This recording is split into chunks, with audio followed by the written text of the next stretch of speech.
Everyone that I've talked to about this issue had never heard of it, and it is the greatest environmental crime in America. Well, the Capital Regional District has rejected a proposal to reconsider sewage treatment. Oak Bay Council is leading the charge for an independent environmental assessment to compare the benefits of treating sewage to leaving it untreated as it is now.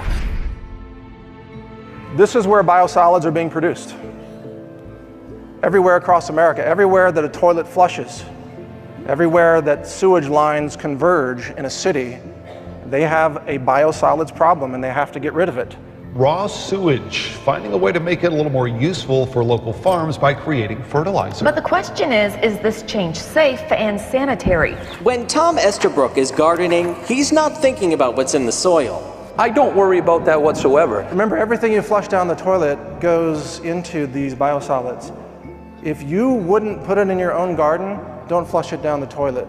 Many of you may or may not know, but EPA regulates under our environmental statutes like the Clean Water Act, like the Clean Air Act. But there's no Clean Soil Act, which means that the government has said we can mass pollute the soil and call it legal and call it green and call it recycling.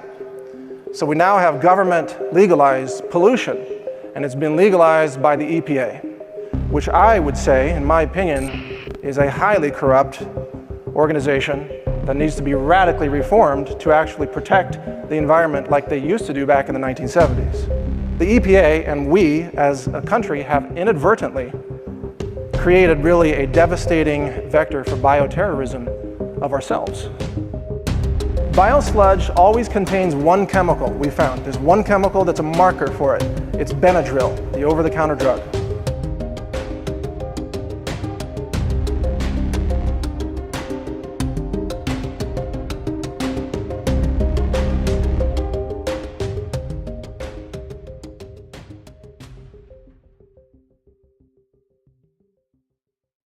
Our ecosystem is in the crosshairs of this biosludge industry. They're making money while poisoning the planet with toxins that persist in the environment. This issue is so much larger than at first it would appear. It's not just about toxicant exposure, it's actually about the very root of our species definition being completely undermined. Anyone can walk up to a sewage treatment plant, access a sewer line, and put tons of material in it that would never be detected. At a time when we've got the World Health Organization and the CDC very concerned about the rise of antibiotic-resistant superbugs, here we are, city by city, spreading infectious material, viral material, antibiotics in the biosludge with pharmaceuticals and hormone disruptors and immune suppressors. And then we wonder, well, why are people getting sick? Sewage sludge contains over 80,000 chemicals, and that's because the EPA made a rule that requires all industry to dump their industrial chemicals in sewage. And every year there's 1,000 new synthetic chemicals. And of course EPA keeps telling us it's nutrient rich. But what they are doing out of ignorance and greed is basically a form of domestic terrorism when unknowingly or unwillingly they spread the myriad of pathogens and toxins that cannot be eliminated from the natural environment. They are immune to prosecution, but let any scientist try faking data for his own personal gain, they don't last any time. They will be fired and put in prison. But fake data for the government in its interest, in the industry's interest, and you will be promoted and protected at the highest levels. So this is a problem that multiplies itself in our living environment.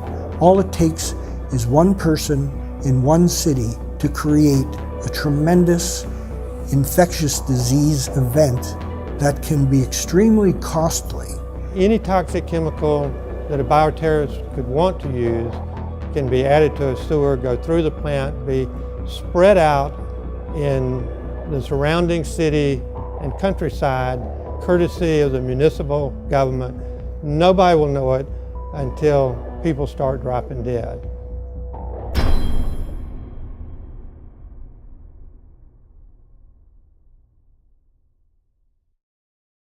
Rather than using the euphemistic term biosolids, in our work we prefer the term toxic sewage sludge. The sludge, the solids that come out of the back end of anybody's publicly owned treatment works or wastewater treatment plant is sludge. It is the solids. It is known as sludge under any federal definition. And because it is toxic material, we refer to it as toxic sewage sludge. Sewage sludge contains every single chemical that you can imagine, because every industry, every entity that's connected to a sewer can discharge their hazardous and acute hazardous waste, and treatment plants are not designed to remove these. So it is not a wild statement to say that the sewage sludge is likely the most pollutant waste mixture of the 21st century. Well, when humans consume all of the mostly processed foods, which are contaminated with a lot of man-made pesticide residue and insecticide residue. I mean, you look at the earth and it all starts really from the farms, and the plants are sprayed with all kinds of industrial chemicals and herbicides and pesticides, and it's really like a revolving system that goes around, because then you have what rains and you have the water runoff that goes into the rivers and into the lakes and contaminates the water. So this whole system just circulates around, and then it goes to the human. Biosolids is a stream that's exiting a wastewater treatment plant. And probably the best way to describe it is a wastewater treatment plant takes inputs from the sewer system, and it's split into two separate streams. You have a liquid stream and you have a solid stream. The solid stream is known as wastewater effluent, or wastewater. You know, these companies try to recirculate this, and they try to recycle all this chemical sludge instead of figuring out ways to ecologically eliminate that and take that out of the ecosystem or out of the cycle for good. It just keeps revolving around into this same cycle and this same cycle over and over again. And then they make fertilizers out of it. They use it for soil preparations. They figure out ways that they can take this toxic sludge and then use it for their advantage, so they can turn it around, since they have to process it anyway and then make money off of it. Yeah, so people eat all this food and live this, toxic lifestyle, and then they go to the bathroom when they can, because most people are constipated anyway, and then they just flush the toilet and they think everything's gone. So it's like a flush and forget type of scenario. And they don't realize that it's right back on their dinner plate 3 weeks later.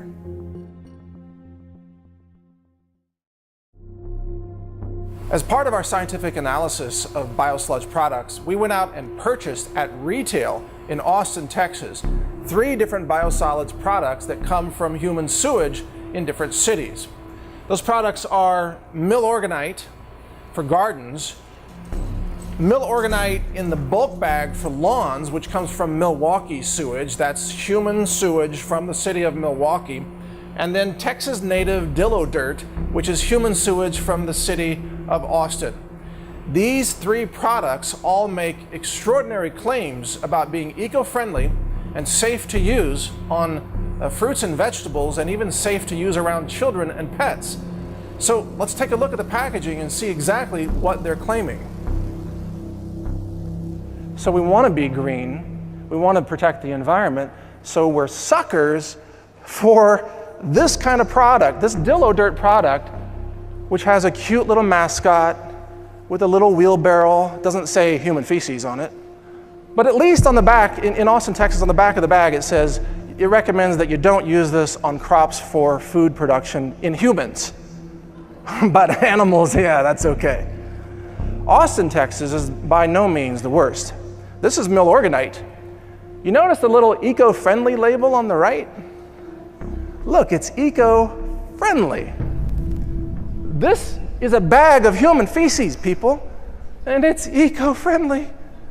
It's full of heavy metals and recreational drugs, hormone replacement therapy drugs, birth control pill drugs. I mean, eco-friendly? This is an insult. On the back, it's got a warning. It says, hey, guess what? It's got chemicals known to cause cancer and birth defects. A big takeaway from this is that we have to have our radar going full time. We have to be on our game. Anybody makes any claim to you that something's eco-friendly or all natural or even organic in this case, all those things are in essence false for this product, and yet these claims are very, very widespread. So I began to look at it. I found a book called Science for Sale by Dr. David Lewis, and I highly recommend this book. And Dr. Lewis saw his career destroyed by the EPA. We're going to protect the family farm, and we are going to end the EPA intrusion into your lives. A lot of people would blame President Trump for our problems today with the EPA. EPA was created by, I believe, Nixon during his administration. And like any government bureaucracy, over time it has been corrupted and more corrupted.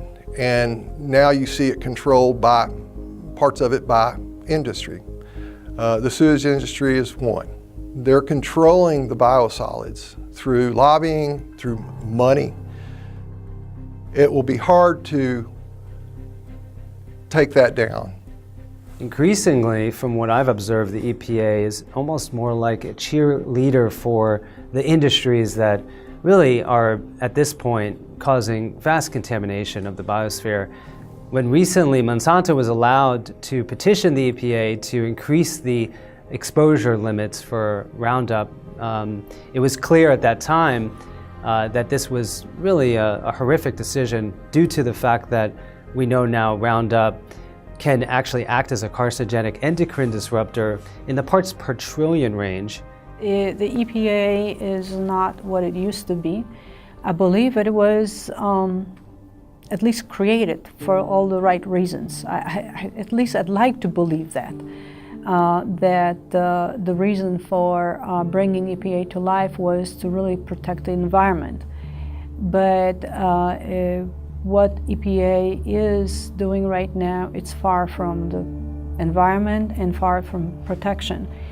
I think people like David Lewis, who was at some point EPA senior staff scientist and who now are outspoken, independent scientific voices out there, can again have a say in how EPA functions. I worked at EPA for 32 years. Beginning in 1970 when EPA was created, EPA was a good agency, had good intentions, good scientists. That changed in 1993. There was a mass exodus of EPA scientists at that time. So the scientists that remain at EPA today is a different culture than when EPA was created. I am speaking out because science was everything to me, and science is all about the truth. My life was dedicated to it.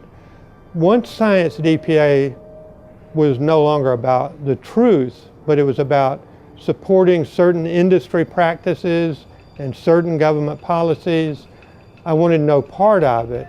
But rather than walking out the door like many of EPA's scientists did when that happened, I decided to stay in. I filed a series of whistleblower lawsuits to get discovery documents. I wanted to understand how this happened, and I felt like I could do more for science to tell this story than I could in a laboratory producing data that would never see the light of day anyway. In the federal government, when data are fabricated, they can get away with anything in the way of fraud, covering up adverse health effects, faking data. The individual at EPA who came up with EPA sludge policies, Henry Longus, in the mid-1970s, and was still protecting biosolids with fake data when I left EPA in 2003.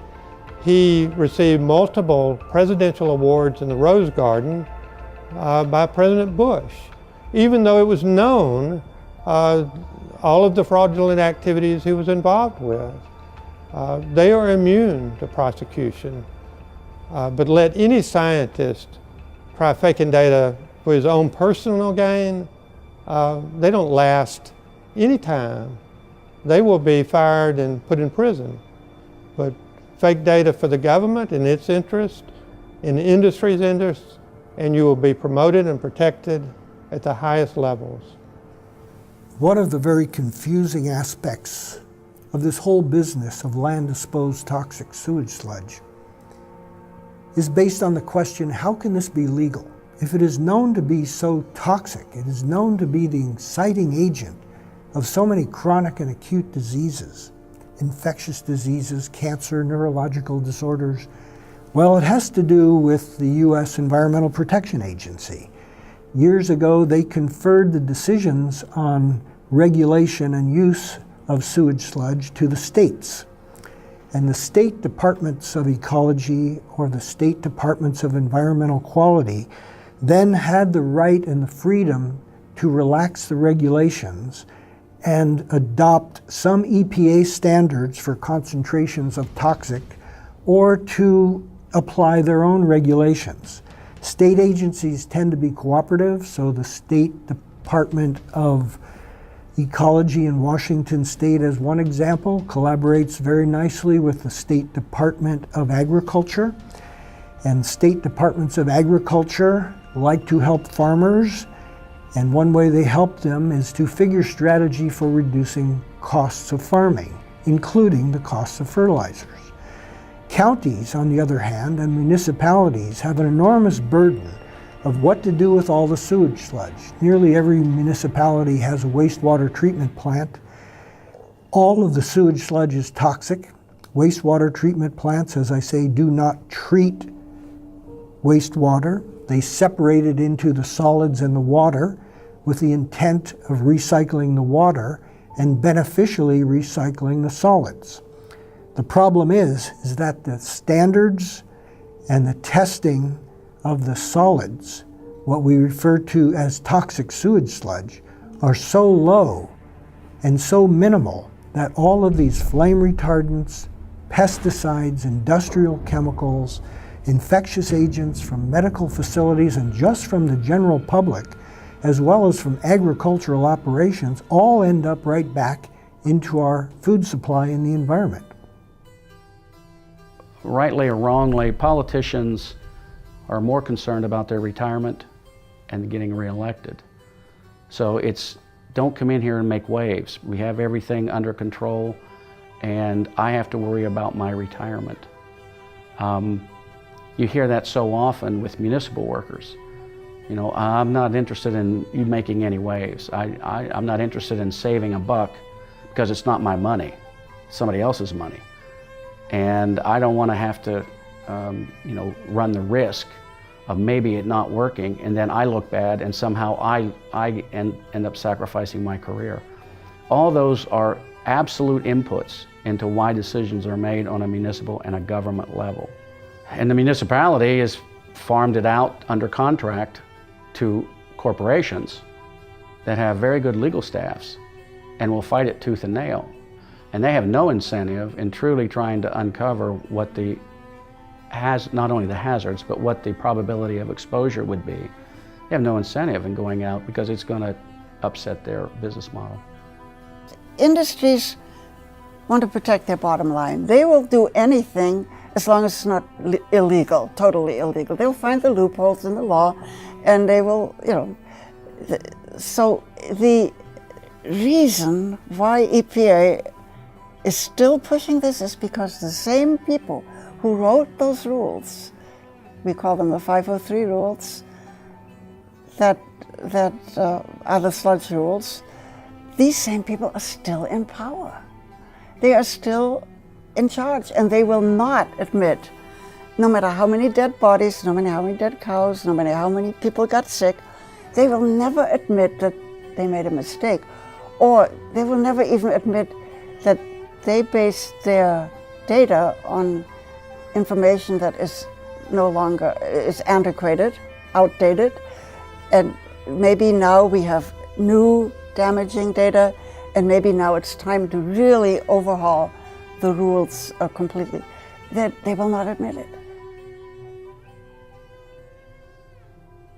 In this lab, we've got the instruments to detect unknown chemicals. And let me explain this. Behind me, you see a mass spec instrument. The big one's called a mass spec time of flight instrument. It's got a flight tube, an actual vertical tube in a vacuum.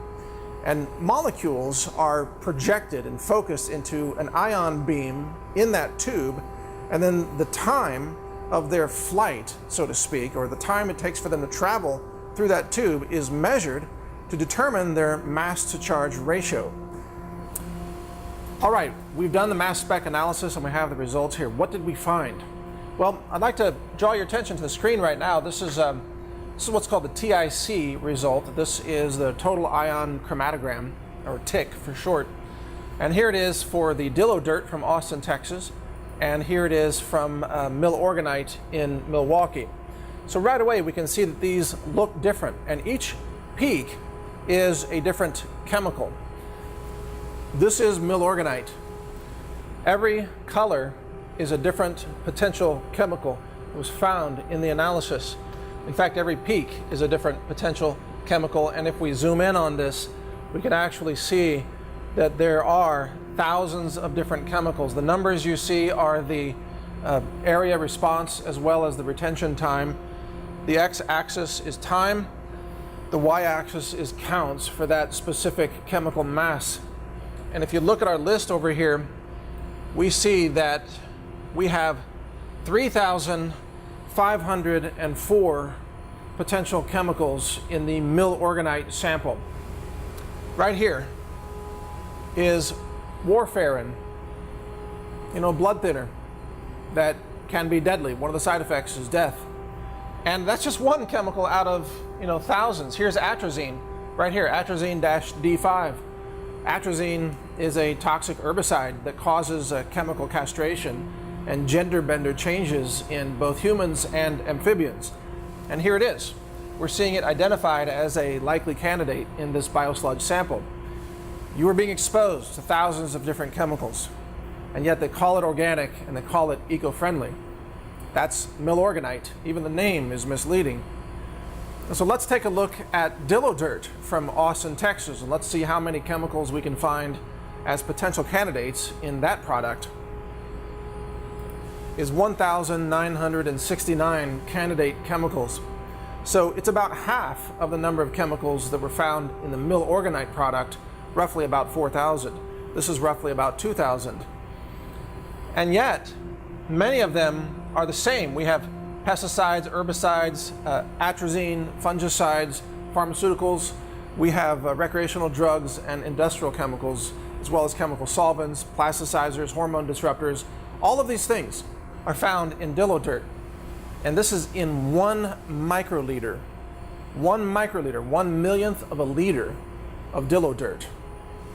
And this is being done again by cities. And Austin says it's a progressive city. Austin claims to be all about halting climate change and the eco-friendly technologies and clean solar energy. And yet they're selling this, thousands of chemicals, to their own residents.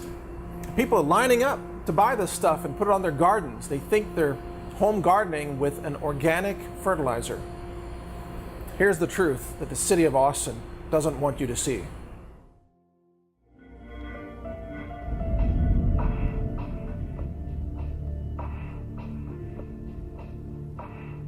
I think one of the biggest issues with biosludge is that when we really look at our definition as a species today, we are primarily microbial as far as the genetic contribution alone. So microbes, fungi, bacteria.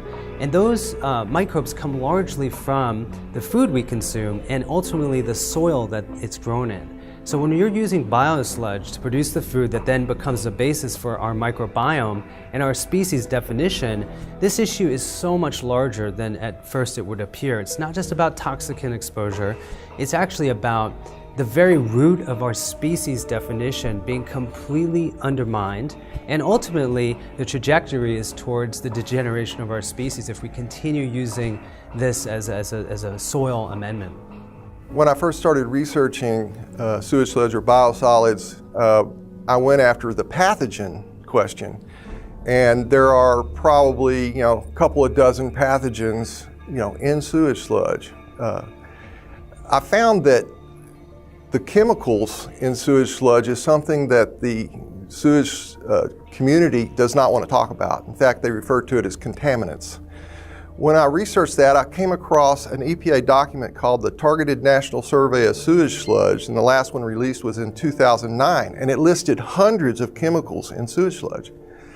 Further research showed that sewage sludge contains over 80,000 chemicals, and that's because the EPA made a rule that requires all industry to dump their industrial chemicals in sewage, into the sewer system. So what the farmer's getting that doesn't even have a clue about are all these chemicals, and nobody can answer the question what degree of hazard, what concentrations of chemicals are in biosolids. About 90,000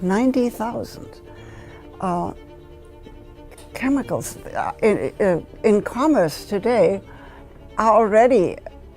have already been discharged into soils and water and so forth. And every year there's 1,000 new synthetic chemicals.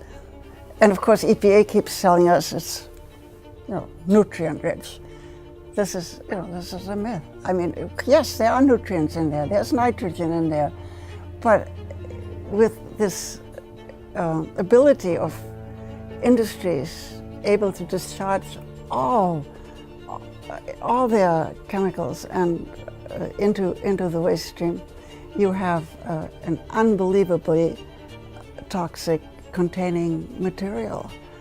This study that Ottawa U pointed out is a much better way of assessing sewage sludge contamination because it's a bacteria that survives virtually untouched through the anaerobic digestion process and that actually swims.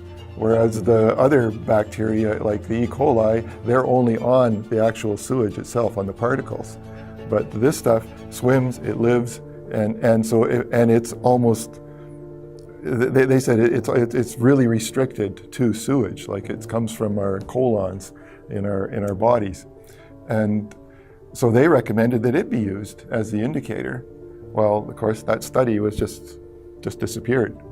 Nobody's commented on it or done anything about it.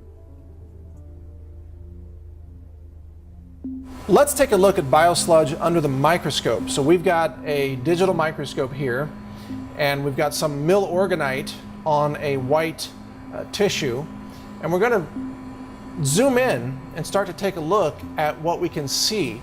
Now you can see the structure of the pebbles, which look like boulders under here, but as we zoom in more, you start to see features of mysterious fibers that don't necessarily look like plant fibers. Many of them start to look synthetic as you really zoom in on it, and you can start to see that there are some very odd looking elements in this picture. What is this growth or structure there? What is this fiber? What are these chunks? And you can actually start to maneuver around the scene using this microscope setup. We're looking at essentially a dehydrated, pelletized form of human sewage. And it should be no surprise that it's full of all kinds of questionable and disgusting things. And throughout this landscape, you see mysterious fibers.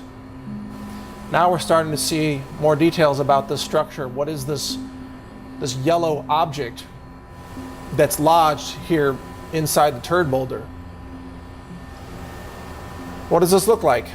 Microplastics. This is a kind of pollution, a kind of contamination that's in the oceans, and it appears to be here in the biosludge as well, connected to these other fibers. It's clearly a polymer, or resembles one, and we have all these other fibers and strands that are in this biosolid product. It looks pretty creepy. Is this something that you want on your food? We zoom in here, here's another, it looks like a polymer of some sort, mixed in with everything else and all these bizarre fibers. And whatever this mass is here that has glommed on to this turd boulder, you know, this is what you're putting on your garden, people. This is what's going on your food. First, notice that Milorganite from Milwaukee says it's eco-friendly. This is one of the big claims. Eco-friendly. So if you take a concentrated form of human sewage, viruses, heavy metals, even industrial waste, all kinds of toxins, and you concentrate them, you can call it eco-friendly, according to Milorganite. In small print, in complete contradiction to the primary claims on this label, they say that this product may cause cancer. This product contains detectable quantities of chemicals known to cause cancer, birth defects, or other reproductive harm, they say. They even say, by the way, do not apply near water, storm drains, or drainage ditches. You know why? Because if it runs off into the rivers and streams and oceans, it kills aquatic life. So they say, don't apply it where it might run off into the water. Instead, they say, apply this product only to your lawn and garden and sweep any product that lands on the driveway, sidewalk, or street back into your own garden to grow the foods that you're feeding your children. Now we get to Dillo Dirt, which comes from Austin, Texas. This is human sewage that people flush down the toilet in Austin. And you see an armadillo with happily carrying a wheelbarrow full of human sewage. They call it Dillo Dirt because they can't call it Austin sewage. Nobody would buy it. Now, in every case, these products claim to meet state standards and federal standards, which are, of course, a joke when it comes to real eco-sensitivity and human health. This product says it's a sewage product of the City of Austin water and wastewater utility, which has been processed in a manner that meets all of the Texas Natural Resource Conservation Commission requirements for, quote, uncontrolled use as an organic soil conditioner. This isn't organic from the point of view of being clean or certified organic or producing organic food. If you put this on food, that food is not organic. That food is polluted, contaminated food. But they don't tell you that on the bag, do they? They just have a happy image and happy claims, and they say, no problem, use it almost everywhere.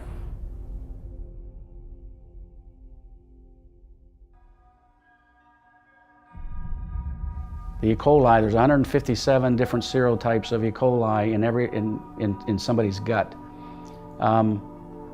So there is the potential, for example, the serotype of E. coli I have in my gut, probably my family has the same serotype. There's only one chance in 157 that the E. coli in your gut is the same in mine. So you could actually, your E. coli would make me very sick. So, but there's 156 chances out of 157 that I'm going to get sick if I get contaminated with your E. coli. All 157 varieties are in biosolids. And that's the problem. In the bioterrorism paper that I wrote, that is a serious concern, because now someone can go and take that, and it's not DNA traceable. It's as simple as going out to the field that you throw biosolids out, putting it in an 8-ounce jar, adding a little fluid, a little water to it, putting it in a spray bottle, going across the U.S. and spray it on salad bars as you go from town to town. 4.5 million people could be infected within 2 weeks. That's the reality. People can argue that, but they won't survive the argument. The subject of bioterrorism has been brought up, and if you consider Dallas, Texas, when it was tasked with Ebola, and the way Ebola works is it causes dehydration in the victim and in the form of diarrhea and also vomiting. And you got to think about where that went. It went into the sewer system. It went down the sewer system and ended up in biosolids. And in fact, the CDC had special sessions with sewage industry to talk about that. And they were closed door sessions. So I don't know what was said, but they had a concern. The same thing could be talked about bioterrorism, where a terrorist pulls into a hotel and flushes whatever down the toilet and contaminates, and then the sewage industry disperses for them. Yeah, I don't think their intention is terrorism, but it doesn't matter what their intention. The intentions are profit, I believe. But what they are doing out of ignorance and greed is basically a form of domestic terrorism when unknowingly or unwillingly they spread the myriad of pathogens and toxins that cannot be eliminated from the natural environment, and the general public, people that they don't have a recourse to protect themselves from it, and they are not aware what they're being exposed to, suffer the consequences. And yeah, it is a form of an environmental crime that is being committed. It is possible to create resistant strains by plan and intent to use as a weapon in biological warfare. The intent of that kind of behavior is to cause primary infections in people who may be consuming the food or water. The secondary, unexpected, but appreciated consequences of this activity is that all of the victims of this first biobomb bearer are the people who get exposed to the sewage sludge and the wastewater effluent where all of these people discarded their own waste. So this is a problem that multiplies itself in our living environment. All it takes is one person in one city to create a tremendous infectious disease event that can be extremely costly. It's costly to the healthcare system, but also there are enormous economic costs because people who are infected are taken out of the workforce. So you have more than just the infected individual, you have a healthcare system that's compromised, and you have extraordinary economic impacts. After 9/11, I was put on EPA's short list of bioterrorism experts to contact in case of a bioterrorism attack on the United States. I submitted a report to EPA that my concerns was over land application of biosolids, because anyone can walk up to a sewage treatment plant, access a sewer line, and put tons of material in it that would never be detected, that would go to the sewage treatment plant, go out onto farms and contaminate our land. This is an open door, an open invitation to bioterrorism. EPA lacks regulations on sewage sludge. They'll go right, any toxic chemical that a bioterrorist could want to use can be added to a sewer, go through the plant, be spread out in the surrounding city and countryside, courtesy of the municipal government. Nobody will know it until people start dropping dead. When you dump these toxins into an ecosystem, you got to understand that that ecosystem is full of living animals that will then spread those toxins. So you've got birds, you've got ground animals such as squirrels, and you have insects, flies, just common flies, for example, that are attracted to this waste product, and then they spread it. Even moths can spread it. And these toxins then contain viral strains and bacterial strains and fungi.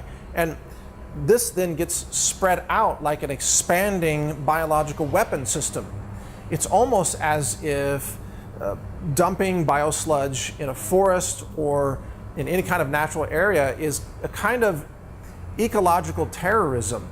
If you were a terrorist organization and you wanted to harm the ecosystem and wipe out life in a forest, for example, you would try to find a substance like this that's full of thousands of potential poisonous toxic chemicals, and you would dump that and you would see life destroyed. Well, cities are doing that. They don't call themselves terrorists, but the outcome is still the same. It's ecological devastation. This is the extermination of life and the disruption of natural food webs and ecosystem interdependencies. And this is being done in the name of eco-friendly, sustainable, organic fertilizer. That's what's most astonishing about this. Here we have the absolute destruction of ecology, the destruction of life, the mass poisoning of our world in the name of being green.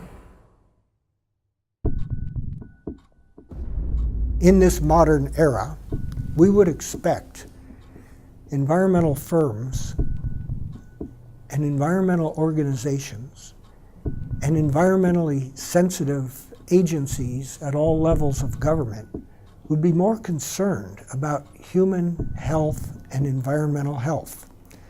For some reason, the need for human and environmental health have not caught up with our production of toxic waste. Residents of cities, of intense urban environments, seldom have an awareness of what happens to any of their toxic materials once they flush, once something goes down a drain. Where does it go? What happens to it? What is the fate of those materials? It's not that they are insensitive to environmental issues. It's not that they don't care about human health, but there is a fog over us as a nation that we assume that governments take care of us and that all of this toxic waste disappears out of sight, not to cause further problems. New York City is known as one of the most environmentally sensitive cities in North America, as dense as the population may be. But when you make an inquiry of people in New York about where the sewage goes, they don't know. Many of them do know there are major wastewater treatment plants in New York, and they know that the water gets flushed right into their waterways that surround New York, but the sewage sludge itself is hauled by truck and train points west. Pennsylvania and other states west become the receiving grounds of these thousands, hundreds of thousands of tons of sewage sludge just from New York alone. And it goes on the food crops that go right back to New York, because New York City doesn't really grow any food crops of its own. So they're recycling the toxics right back into their own environmentally sensitive community. The toxic chemicals that are in sludge now that's been applied to land, most of those are going to still be a problem centuries from now in the soil. The next ice age will come and go, and when the ice recedes, there will still be heavy metals in all these soils. It's unimaginable what we're doing now from the standpoint of how unfixable this is if we let it keep going. I think the answer to this is pretty simple. I think it's money. And you can make a lot of money on climate change scare, and you can make a lot of money on easy money on distributing the sludge. And if you eliminate that, I think it is profit that drives those eco trends and scaring people into believing that glaciers will melt and we will all drown because the oceans will rise and all that, and because of a human activity. But there is a human activity that actually destroys our environment, and that is applying, for example, applying sludge on agricultural land. And that is not being reported. And that's, maybe I'm simplifying, and I probably am simplifying the reason, but I think it's human nature. It's money, it's careers at stake, it's a status quo, maintaining the status quo. We are resistant to change. What I think, and what has happened around the country, is companies like Synagro, these sewage companies, they will contribute money to these organizations, and they let them know, and then the organization feels like they owe them a favor. People are only green until they have to remove money from their wallet. Big companies are the same way.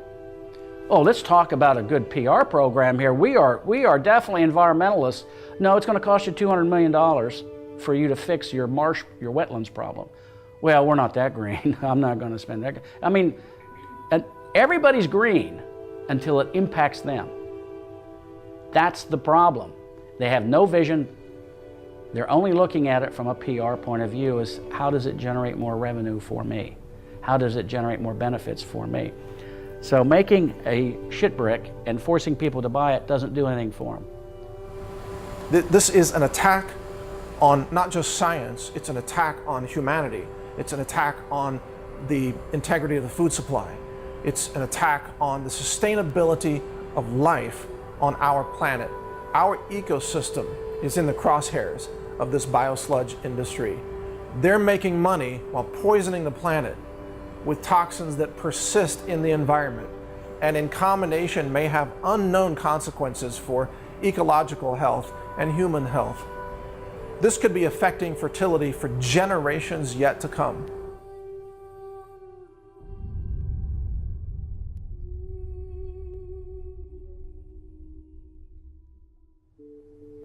We are creating a perfect shitstorm, literally speaking, by doing what we're doing with our sludge.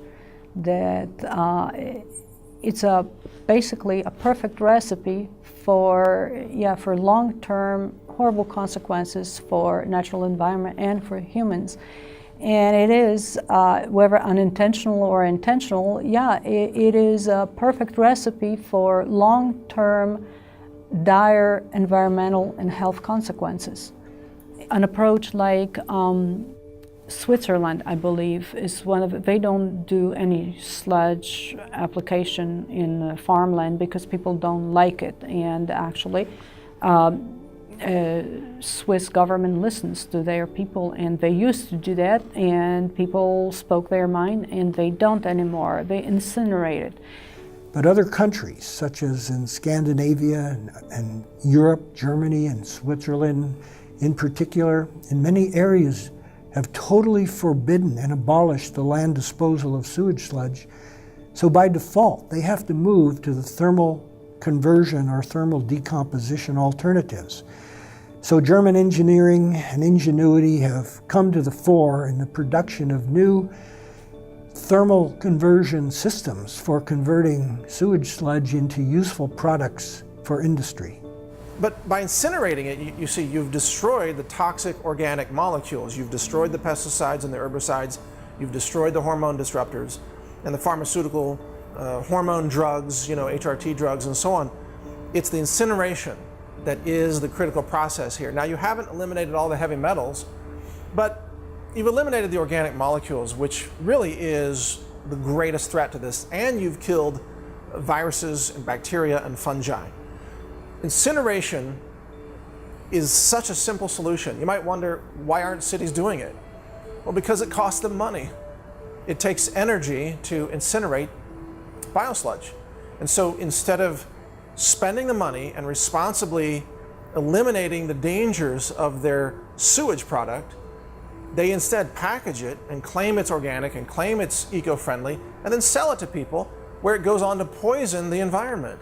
Well, temporarily, you can put it in, they all have waste disposal sites for their garbage, and they're all engineered and lined and everything else. And the sewage sludge can be mixed with the garbage and put in there. And one of the, one of the arguments is that, oh, well, that'll waste space that could be taken up for garbage, but it doesn't waste space because 70% of the sewage sludge is water. And so it's only going to take 30%, and half of that 30% of actual matter is going to turn into methane gas, and you catch it. You put a lid over you put a cover over the garbage dump, and you capture that, and you can burn it. You can even generate electricity with it, use it as a fuel. So that leaves like 10 to 15%, and that gets concentrated. I mean, that is all mixed in with the garbage, so it's filling in spaces and holes in the garbage. So the most that you're going to get from that is 10% of mass added from the initial amount. So it's crazy to think that is, we're going to waste space in the dumps. It's not. It takes up very little space. It's a very practical way. But you only have to do that on a temporary basis until you can get the gasification plants and the pyrolysis plants built. It's unfortunate about our youth that they're growing up in this contaminated world, okay? It's not, it's a fact that they are. There's just no telling what all it's contaminating because they just won't run tests on it. We know that there are chemicals in our tap water. They have run tests on that. There are hundreds of thousands of chemicals that they found in tap water. So what are the chemicals that they're not testing for? Are they in tap water as well? And where do these chemicals come from? Did it come from Joe Smith dumping his prescription in the lake? I don't think so. It's coming from sewage, from farms, from the sewage plant. The only way to fix something like this is a public outcry. Future generations are going to have to deal with this. We're leaving nothing but polluted rivers for them to fix. And until somebody, unfortunately it's going to take the younger generation, is going to have to step up and say, what are you doing to me? What are you doing to my offspring? Why are you allowing this to happen? They're going to have to change the way that politics is done. Somebody's going to have to get involved. And unfortunately, older people like me, we just want to step out.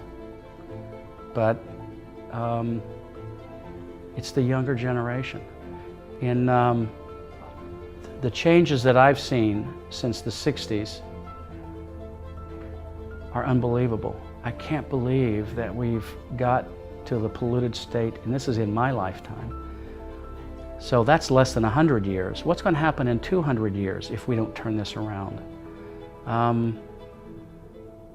This is pretty serious stuff. Nature will always survive. I'm not so sure about human beings.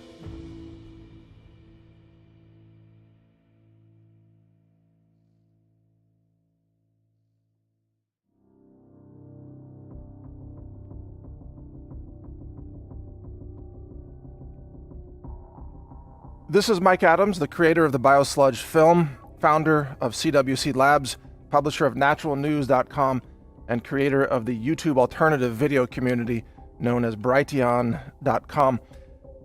I'm bringing you a special commentary here because every institution in the world is trying to hide this biosludge issue from you. Every institution, maybe an institution that you have come to trust. The corporate-run media is lying and covering it up. The institution of science has been hijacked by industry. So science, even though I practice science, I follow science, I espouse the benefits of science, but the science institution is trying to censor independent scientists like myself or Dr. David Lewis, who are sounding the alarm on this issue. So you can't even trust the science journals. Government has abandoned the people on this issue. The EPA is really now the Environmental Pollution Agency.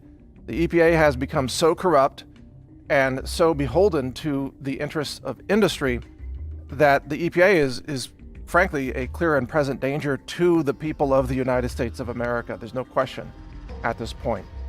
So government won't solve this, media won't solve this, the universities are not teaching the truth about this. They're fixated on carbon dioxide, which they claim is the #1 pollutant of concern. You know, they say it's global warming and climate change. So it's sleight of hand. They want you to look at carbon dioxide, even though CO2 is the #1 life-giving molecule for plants on our planet. CO2 is the regreening molecule. CO2 regrows forests. CO2 increases the efficiency of food crop production. CO2 is Mother Nature's molecule of life. And yet, perhaps even you have been so indoctrinated by the daily dose of misinformation from universities and the science establishment and the media establishment that you might even believe that CO2 is a pollutant and that biosludge isn't. They've flipped everything upside down. CO2 is good for plants and good for forests and good for food production. Biosludge is toxic to humanity and toxic to the ecosystem. And environmentalists, sadly, have abandoned, for the most part, the real threats to our environment. What are the real threats? Well, the mass pollution of the soils, biosludge. You've got genetic pollution from GMOs, and you've got glyphosate, an herbicide that now saturates the food supply with cancer-causing poison. Where are the environmentalists? They're focused on climate change and CO2. They're not focused on the real issues that are polluting and contaminating our world right now, causing infertility and cancer.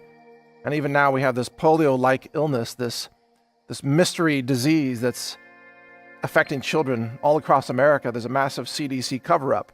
They don't want to talk about what's causing that. And the experts haven't figured it out yet. It's probably related to chemical exposure through biosludge, pesticides, toxic medicines. The institutions in power don't want to tell you the truth about what's actually poisoning humanity. They want you to give them more power through elections, for example, and yet both political parties are abandoning humanity when it comes to this issue of biosludge, biotoxins. Think about it. Where are the Democrats on this issue? Nowhere to be found. Where are the Republicans? Busy with other stuff. There is no political process by which this can be solved because industry has so corrupted government that government has become the problem. Government cannot give you the solution to this mass chemical contamination and environmental destruction and human health destruction that's taking place because of biosludge. It's even worse than you might suppose. These institutions are run by people who are all part of really a worldwide effort to try to depopulate the planet. It's openly talked about now in many circles. They believe, these scientists and these high-level globalist bureaucrats, they believe that there are too many humans living on the planet. And they literally want to eliminate 6 billion people, maybe more, depending on who you're talking to. And because they think that the sustainability of the Earth can only be achieved through drastic reductions of population. And there are documentaries out there that are worth watching on this, the population bomb, population explosion.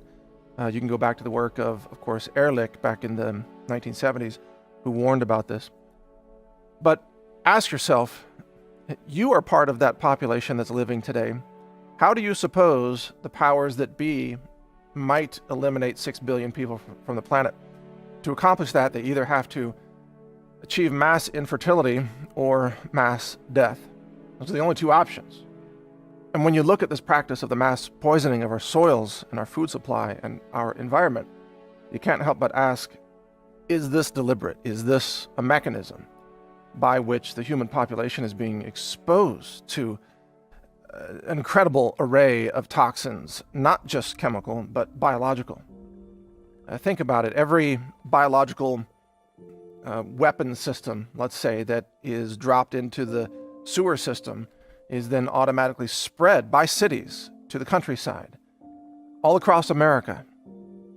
You saw the documentary that the biosludge waste from New York City and New Jersey and other places on the East Coast gets spread all across America. This is the mass chemical poisoning of the American people, and it is deliberate, and there is a cover-up. And every institution that's in power today is working against humanity. And this is a realization that very few people have come to. The government will not save you.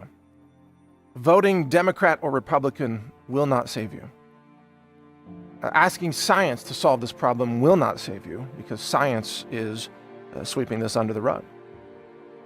Going to the medical institutions will not save you. They profit from disease. They profit from cancer and Alzheimer's. They have no incentive to eliminate this chemical exposure.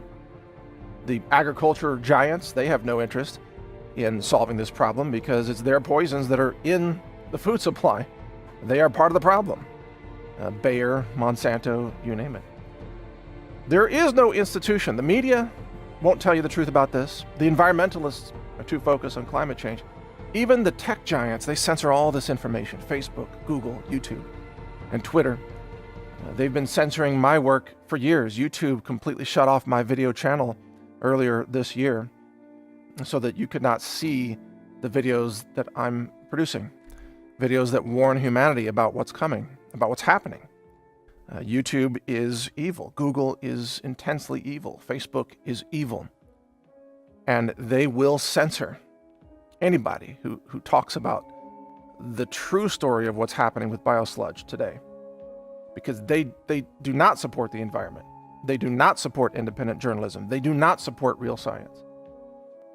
They are controlled censors. They are controlled tyrants. They are authoritarians.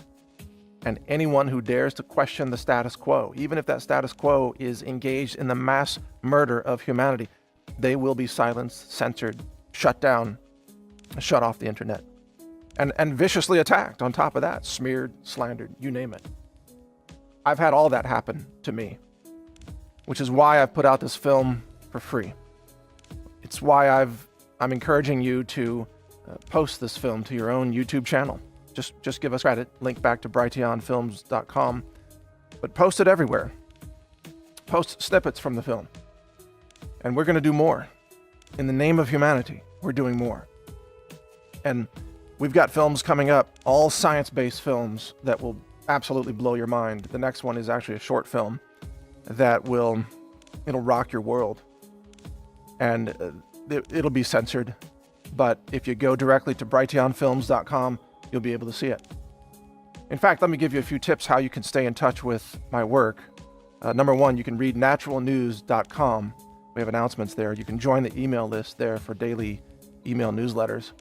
Cover all this and much more.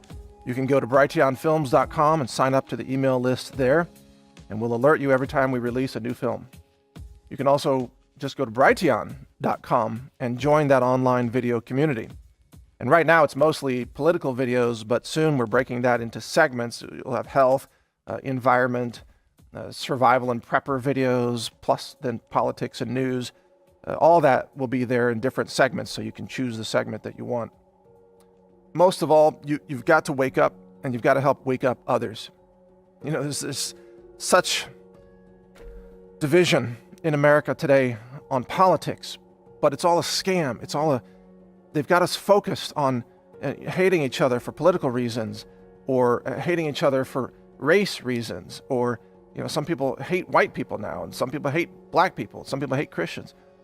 This hatred and division, it prevents us all from working together as a human race to save ourselves from the massive death cult, really, that government and industry has become.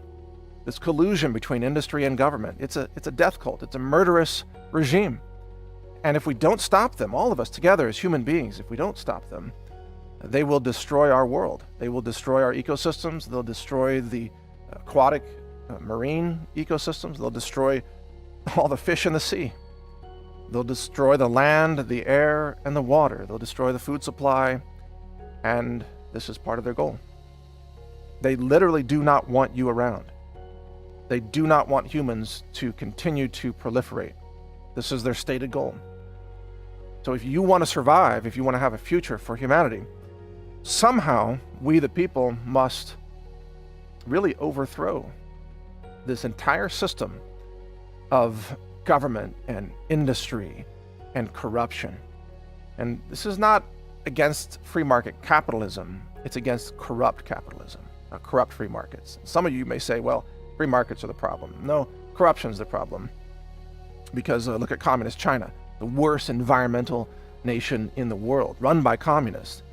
They pollute everything. They're murdering their people with a severity that we can't even imagine in America today. Communism does not equal environmental stewardship, not by a long shot. But neither does a corrupt free market system. We need honest competition. We need a meritocracy, I believe. But we need to hold our governments and our corporations accountable. And so there's room for that on the political left and with conservatives and libertarians as well. Everybody who wants to live should be on the same side here, fighting against the mass pollution, fighting against the government corporate collusion and corruption that now typifies our society. It almost doesn't matter who you vote for anymore, you're still being poisoned. And so the solution cannot come through the ballot box. The solution can only come from we the people rising up and demanding an end to the murderous regimes of globalism that are trying to kill us off and kill off our children and even just erase our fertility. They want the human race to practically come to an end for whatever evil, nefarious reasons they have. They are the enemies of humanity. And they will not stop until they poison every single one of us. Actually, they've already done that. Every time you eat food that's grown in Biosludged, you are poisoned. Just living in modern society saturates you with poison. You can eat organic, and that helps, and I advocate that. But even if you eat organic, your body still contains glyphosate. It still contains, hormone drugs. It still contains plasticizer, hormone disruptors, and mimickers. You are being biologically altered by the chemical intoxication of our environment. Something's going to have to change, or the global ecosystem will collapse, and humanity will go down, and we will cause a mass extinction as we're going down. It's well underway. As Dr. David Lewis said in the film, the problems that we're creating today with Biosludge will last for centuries, if not millennia. They'll still be able to find the heavy metals in the soil, 1 million years from now, that we spread all across the lands. We've poisoned the land for millennia. The future of humanity, if it even survives this global onslaught, will be dealing with the pollution that we're causing now because we, the people in the present, were too foolish to stand up and stop the mass poisoning of our world, of our physical world, our soils, our food supply, our croplands, our forests. If we don't stop it, we don't survive. We don't make it. Now, I don't have children, but perhaps you do. I want your children to be able to survive this. I want your children to prosper. I want humanity to make it. And I'm going to use every effort that I can during the remainder of my life to try to save humanity from this evil agenda of mass poisoning, genocide, and depopulation. I'm going to use Brighteon Films as an outlet for many of these science-based films that are coming out. I've got a multi-million-dollar laboratory facility, CWC Labs, of course, where we're doing much of this research. We've got multiple mass spec instruments working on a triple quad mass spec right now. I appreciate your support. You can support me in what we do and continue to fund these films by visiting my online store, where everything that we sell is lab tested to make sure it's clean. It's the cleanest supplements, the cleanest superfoods on the planet. We test everything. And that store is called healthrangerstore.com. You vote with your dollars. If you want to vote for our work in the name of humanity, just purchase products at healthrangerstore.com. Lab tested, high nutrient density, ultra clean, ultra potent, 700 different products. Products for your home, green living, dietary supplements, all kinds of amazing solutions there. healthrangerstore.com. And the more support we get from you there, the more films we can make like this one.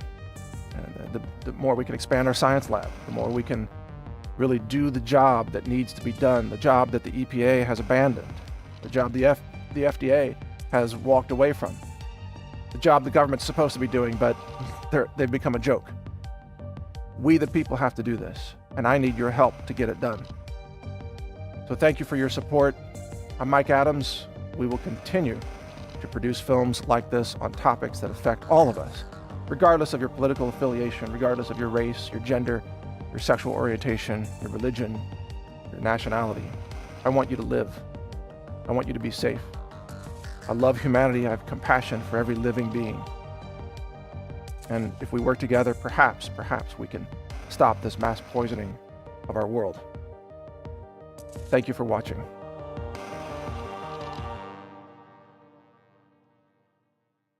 Explore more educational films at brighteonfilms.com.